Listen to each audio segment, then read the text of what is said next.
Good morning, good afternoon, and good evening, ladies and gentlemen. I hope you enjoyed the last episode of Molly Magic. Every successful magician has a successful set of gears. So today I bring to you the gears we can use for Molly. This is the no personal gear set. This is the gear set I'm using right now. And this is the mixed gear set I will use if I have enough personal gears. Let me explain them one by one. I use Molly's personal headphones because it gives a vision buff. If you don't have it, replace with protective glasses. While underground, Molly relies on her hearing to see footsteps. So having a larger vision range helps her see footsteps from further away.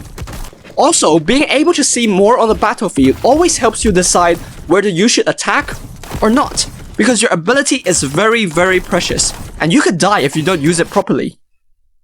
If you prefer playing Sniper Molly and sneaking around more, you can try Combat Headband. Next is Infantry Vest. This is a simple boost to Molly's health to make her tankier, meaning she is more likely to survive when she has to run with the ability or when she's reloading. It increases your chances of surviving high damage one-shots or grenade spams, which is increasingly common because people want to counter Molly. It also makes sure you can get underground safely. If you want to compensate for a firing sprint, Reflex Implant is also a decent choice. My hand gear is tactical gloves, and the reason is pretty obvious. Her reloading time is too damn long. However, if you don't need to reload so quickly, White Index Arm is nice because it also reduces fire spread. I don't recommend armor penetration gears because her base penetration is just too low. White Index Leg is almost the best leg for shotguns because it adds both fire rate and movement speed. Increasing fire rate means Molly can finish tough enemies as quickly as possible while they're disarmed, making sure she can get out of fights alive. Speed Boots is a fine alternative if you did not invest in Index Leg, but it's not as decent. I use White Collar to increase damage to health and because it works together with the leg. Thug Knuckle is a decent alternative. I will later explain why you would want to use Molly's pick. Finally, Scan Flashlight. I use it to maximize the health I can get, but if you want extra firing range, use the drill instead.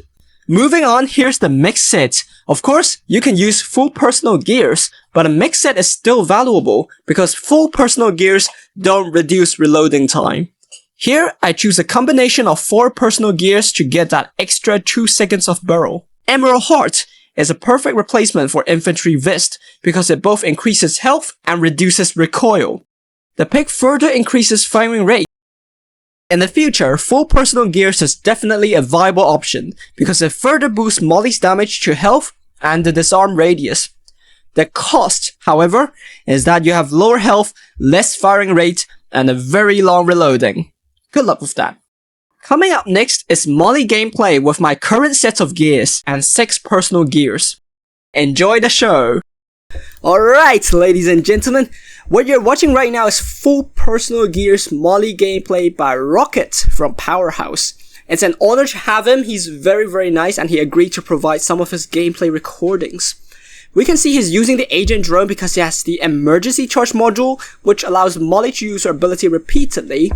And he's healing at the beginning, which is good practice because it increases your chances of survival, and teammates are like SMGs and assault rifles needed desperately. However, I recommend you grab ammo and reload before you heal because the reloading is too slow when you use full personal gears. He's in the danger zone right now where fights are most likely to occur and the Firefly is taken out. It's not a very big issue because Molly absolutely counters the Stalker here. One of the things I noticed about Rocket's gameplay is that he doesn't watch his back enough. Usually when you watch pro players like Swiggy play, you see them flicking their screens to check their backs very often and very quickly. And right now, Rocket and his team is not out of danger because oftentimes there's a third party and there they are. This really shows how Molly's shotgun can be devastating against low health, low armor targets, but she doesn't work so well against heavily armored targets or team heals. He should not be popping out next to his teammate, nor should he be reloading before he heals, but he is making a good decision to hide right now to heal until his ability is ready. When it is, the Leviathan is a piece of cake. A little detail here, instead of turning anti-clockwise and hitting the turret, he should turn clockwise to hit the Leviathan directly. 1, to save ammo, and 2, to reduce risks. So there's only one enemy left and it's most likely a win for them. The enemy threw a grenade, which is what we don't recommend because it exposes your location and also reveals that you're a grenade hero.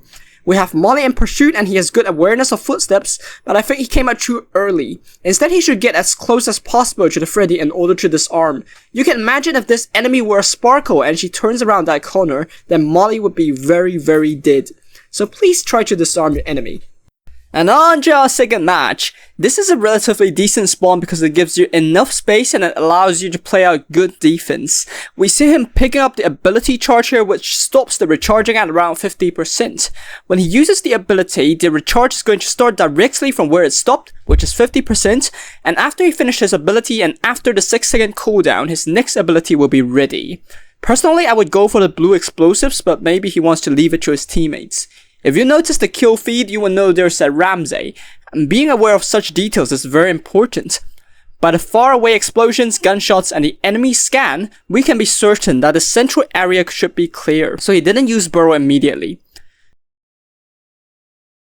There are enemies in the bush, so he went in and killed the angel. One tip though, after the angel died, Rocket should immediately turn around to check if there are enemies behind him.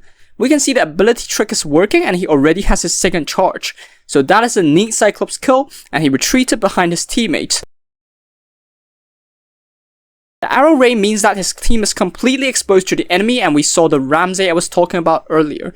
The first thing that he should be doing is dropping his drone to the right of the helicopter to block Ramsey in case he has a rampage. He decides to use burrow and hits the Ramsey. He kind of wasted his ability here because a better thing to do would be dropping his drone behind the wall and allowing Ramsey to run past him.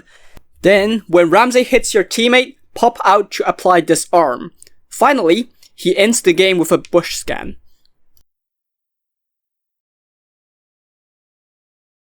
Time for the third match.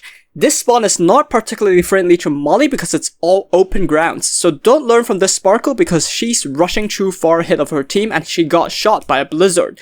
If there are more enemy snipers, she might drop dead. Molly is lagging behind a bit, she burrows and she helps Leviathan with the Bastion. This really shows how Molly's disarm is a powerful support tool. No matter how strong the enemy are, as long as they are disarmed, the threat is alleviated. At the same time, Rocket should be paying attention to the other side of the battlefield as there could be a third party. For now, he's waiting for his ability, but he forgot one thing. He should drop his drone before passing under the train. Whenever you go through the train, either you jump or you shadow step or you burrow, don't forget to drop your drone first and collect it afterwards. The Blizzard is putting up a fight here, but sadly she is countered by Molly. You can see how Molly easily destroys all of her mines. However, there's actually one thing the Blizzard can do. When Molly pops out of the ground, drop your mine immediately so that it freezes her, and then you have a chance to fight back.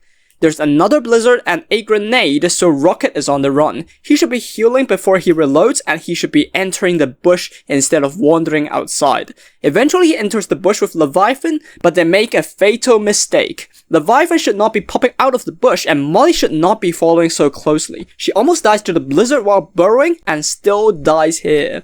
Let me rewind. In order to win this match, there are several things Rocket can do.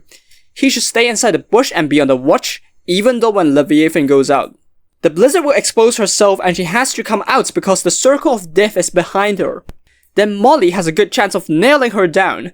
This also means Molly can save up her ability to deal with this Shinji behind her, which will be an easy kill with this arm. The remaining enemies, the Bastion and the Firefly, will fight, and no matter who survives, Molly has a good chance of winning.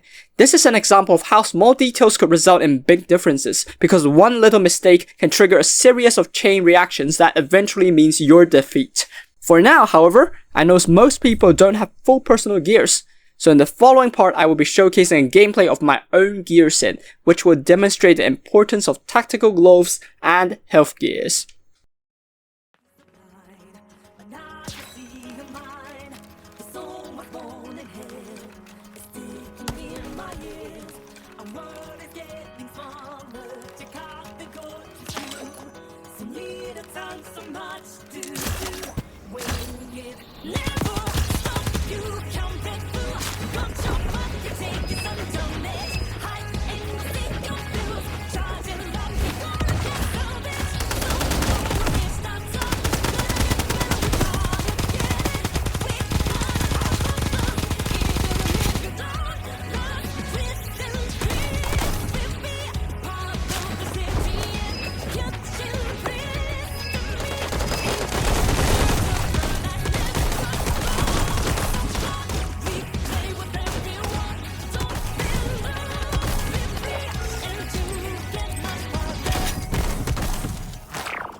The only enemy, you and me, better than friend. And if you want a new, then you know you cannot. We got a vessel car.